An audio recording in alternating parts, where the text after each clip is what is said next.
টাকা ছাড়া গাছের পাতাও নড়ে না। দুর্বার রাজশাহী দল ঠিক তেমনই এক পরিস্থিতির মুখোমুখি। যখন পারিশ্রমিকের ব্যাপারে নিষ্ক্রিয়তা দেখা দেয়, তখন মাঠে বিদেশি খেলোয়াড়দের অনুপস্থিতি যেন এক অগ্নিকাণ্ডের মতো পরিস্থিতি সৃষ্টি করে।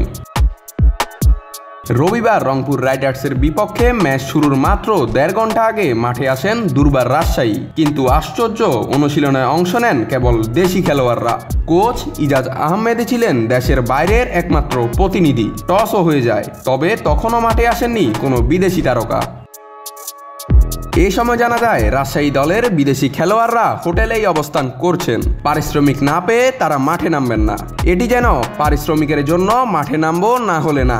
তবে বিষয়টি আরো ঘুরে যায় যখন রাজশাহী কর্তৃপক্ষ জানায় যে দেশি খেলোয়াড়দের কিছু পারিশ্রমিক পরিশোধ করা হয়েছে, কিন্তু বিদেশি খেলোয়াড়দের ব্যাপারে কোনো সুরাহা হয়নি।